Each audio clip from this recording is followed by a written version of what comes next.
এজন্য যারাই কোরআনের সাথে লাগবে তাদের মর্যাদা বাড়ায় দিবে কে?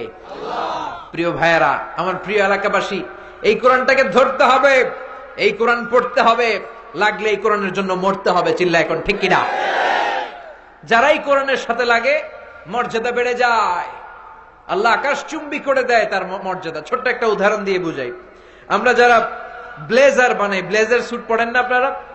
ব্লেজার স্যুটের কাপড়গুলো অনেক দামি হয়, 3000 টাকা গজ, 5000 টাকা গজ। আর এই মহাবিশ্বের মহাবিশ্বয়, বিশ্বের সবচেয়ে নন্দিত বইটা আজকে নিন্দিত, এই বইয়ের যে চুজদান বানানো হয়, গিলাফ বানানো হয়, কোরআনের গিলাফ আছে না ঘরে? কথা বলেন।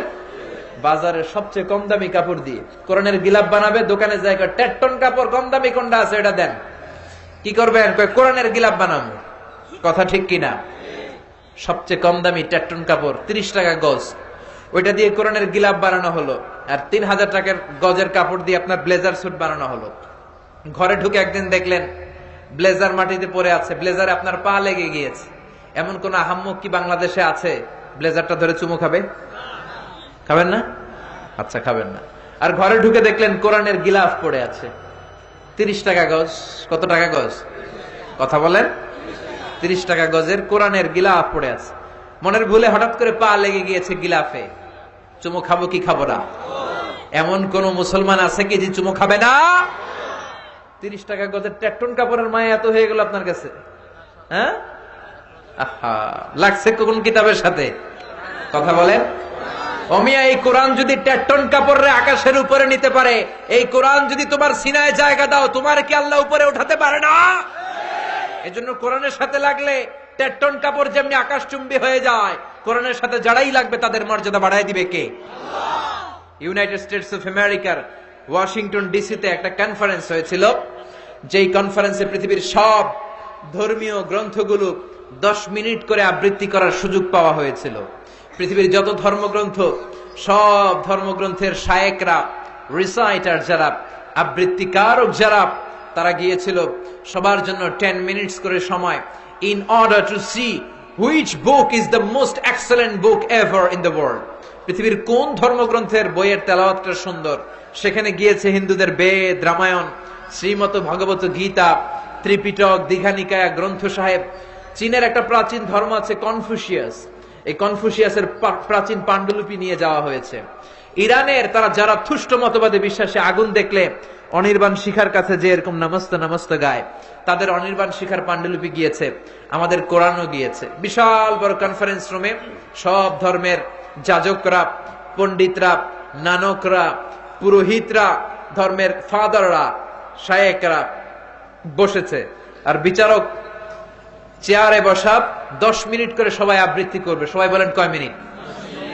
10 মিনিটস। বিচারকের সামনে 2 বাতি, একটা লাল বাতি, একটা সবুজ বাতি, green button, red button. Green বাটনে চাপার সাথে সাথে 10 মিনিটের আবৃত্তি শুরু, সবাই ধর্মগ্রন্থ আবৃত্তি করে। আর রেড বাটনে চাপার সাথে সাথে আবৃত্তি শেষ।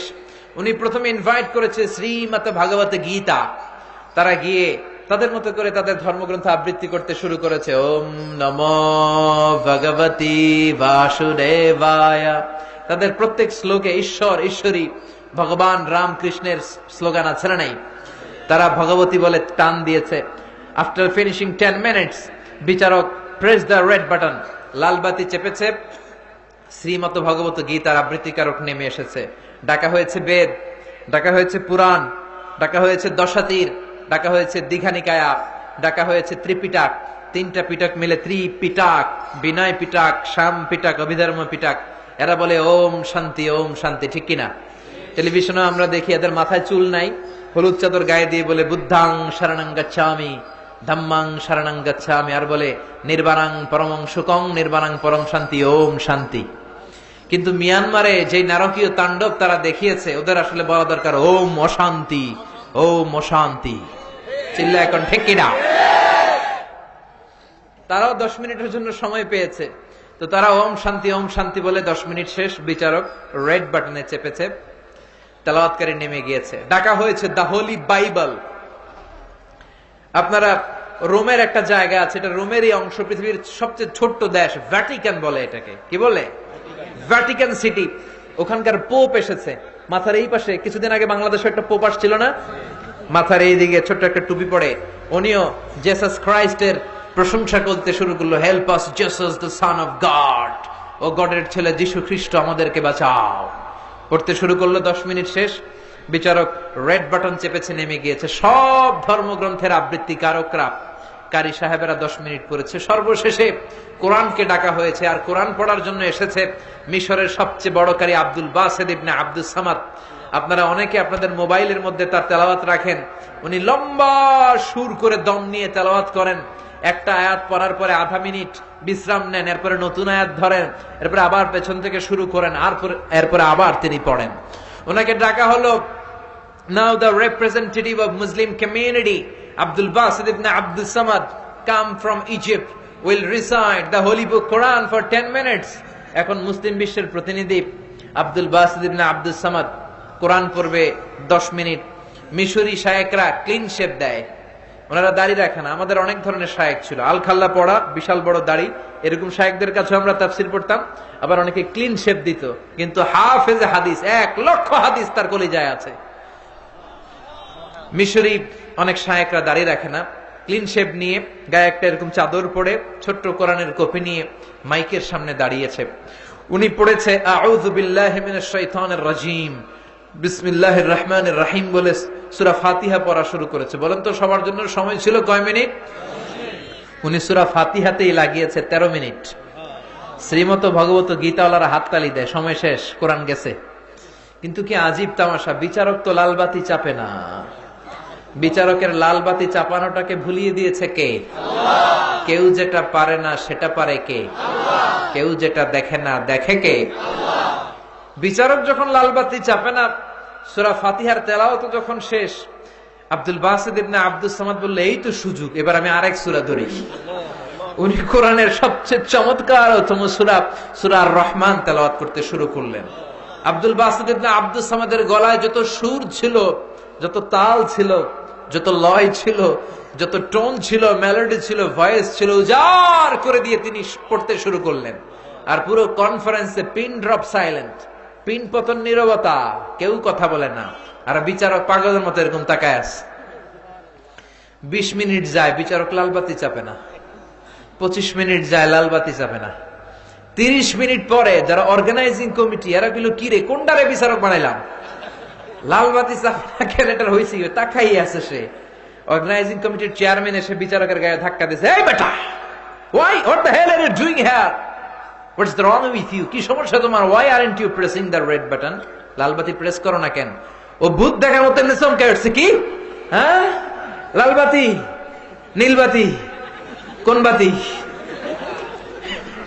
অবাক অবাক করা কাণ্ড। লালবাতি, নীলবাতি, কোন বাতি? কোন বাতি? তেলাওয়াত শুনতে শুনতে পাগল, ওইদিকে তেলাওয়াত কিন্তু চলতেছে। লালবাতি, নীলবাতি, কোন বাতি কইতে কইতে আবার যখন আব্দুল সামাদ, আব্দুল বাসিত ইবনে আব্দুল সামাদের তেলাওয়াতের দিকে তাকায়, আবার বেহুশ, হুশ নাই। আবার ধাক্কা দিলে কয় লালবাতি, নীলবাতি। আধা ঘন্টা পরে অনারেবল জাজ সে দাঁড়িয়ে বলতেছে, ও আব্দুল বাসিত ইবনে Abdul Samad, there is no time limits for you, recite as much as you wish. ও আব্দুল বাসিত, আজকের কম্পিটিশনে তোর জন্য কোনো নির্ধারিত সময় নাই, তোর যত মনে চায় তুই পড়ে যা। 40 মিনিট সময় লাগিয়ে আল্লাহর এই কোরআনের সবচেয়ে চমৎকার সূরা সূরাতু আর রহমান, যে কিয়ামতের দিন আল্লাহ দাউদ আলাইহিস সালামকে ডাকবে, দাউদ তোমার জাবুর কিতাব থেকে তেলাওয়াত করো, উনি তেলাওয়াত করবেন। এরপর বিশ্বনবীকে ডাকা হবে, মুহাম্মদ সাল্লাল্লাহু আলাইহি ওয়াসাল্লাম তুমি তোমার কোরআন থেকে তেলাওয়াত করো, বিশ্বনবী ইয়াসিন তেলাওয়াত করবেন। আল্লাহ প্রোগ্রাম শেষ করে দিতে চাইবেন, এক জান্নাতি বলবে, আল্লাহ বিশ্বনবী কোরআন শোনাইলো, কোরআনের লেখক তো বিশ্বনবী না, কোরআনের লেখক হচ্ছে আপনি, আপনার কণ্ঠে আমরা কোরআন শুনবো। সেই কনফারেন্স রুমে হাজারো কোটি জান্নাতীদের সামনে এই আর রহমান আল্লাহ তেলাওয়াত করবেন। আব্দুল বাসিত ইবনে আব্দুস সামাদ 40 মিনিট লাগিয়ে সূরাতু আর রহমান তেলাওয়াত করে শোনালেন। বিচারক ভুলে গেল বাতি চাপতে, কিন্তু যেহেতু আন্তর্জাতিক কম্পিটিশন, এই বিচারকের বিরুদ্ধে 3টা মামলা হয়েছে। যেহেতু আন্তর্জাতিক বিচার, আন্তর্জাতিক আদালত সুইজারল্যান্ডের কোথায়, দি হেগে মামলা, হ্যান্ডকাফ পরিয়ে নেওয়া হলো। মাননীয় আদালত বলতেছে, why made you partiality between the books. You have given to Srimad Bhagavata Gita 10 minutes. Why have you given extra 30 minutes for Quran? Srimad ভগবতের 10 মিনিট, বেদরে 10 মিনিট, বাইবেলের 10 মিনিট, অতিরিক্ত 30 মিনিট কোরআনকে দিলা কেন? তুমি তো বিচারক, এটা তো করা ঠিক হয় নাই। বিচারক বলে, মাননীয় আদালত, I have a humble question to you. আমার একটা প্রশ্ন আছে, আগে ওইটার উত্তর আমারে দেন। মাননীয় আদালত তো টাসকি খেয়ে গেছে, কি রে আমারে প্রশ্ন করে কেন? সে বলে, যখন আমি, আপনারাই তো আমাকে বিচারক বানিয়েছেন, যখন আমি শ্রীমত ভগবত গীতাকে ডাকি, আমার হুঁশ আছে, আমি আমার সাথে আছি, আমার নার্ভাস সিস্টেম ঠিক আছে, আমি ঘড়ি ধরে আছি, 9 মিনিট শেষ, 9 মিনিট 59 সেকেন্ড, 60 সেকেন্ড হয়েছে, আমি চেপে দিয়েছি। বাইবেল আসছে, 10 মিনিট শেষ, চেপে দিয়েছি। আমার হুঁশ আছে, আমার হিতাহিত জ্ঞান আছে। কিন্তু ওই যে মিশরের আব্দুল বাসিত ইবনে আব্দুস সামাদ, জুব্বা একটা পরে মাইকের সামনে এসে কি বলে যে একটা টান দিল, ওই টান দেওয়ার সাথে সাথেই আমার হুঁশ নাই, আমার হিতাহিত জ্ঞান নাই, আমার সময়ের কোনো হিসাব নাই, আমার নার্ভাস সিস্টেম ফল ডাউন করেছে। আমি আকাশের উপরে আছি না বাতাসের উপরে আছি, না সাগরের উপরে আছি, না আদৌ বাইসা আছি কি মরে গেছি, আমি ওইটাই জানি না। যখন একজন মানুষ মেডিকেলি ফিট নয়, যখন তার নার্ভাস সিস্টেম কাজ করে না, তখন একজন মানুষ, how come I press the red button, মাননীয় আদালত আপনি বলেন তাহলে কেমন করে আমি লাল বাতি চাপবো? সুবহানাল্লাহ পড়বেন না? একজন মানুষ আনফিট হলে, তার কোনো মেডিকেলি আনফিট হলে তার কোনো বিচার হয় না, এটা আপনারা জানেন? একজন যদি পাগল হয়, কাউরে মাইরা ফেলাইলেও বিচার নাই। সব মিলে এই বিচারকের কোনো বিচারই হয় নাই, কারণ কোরআনের পক্ষে কাজ করছে, এই জন্য ওরে বাঁচায় দিয়েছে কে? ওই খ্রিস্টান বেটা যদি কোরআনের পক্ষে থাকার কারণে আল্লাহ ওরে বাঁচায় দেয়, আমরা কোরআনের পক্ষে থাকার দরকার আছে না নাই? কোরআনের জন্য জান জীবন বাজি রাখার দরকার আছে না নাই?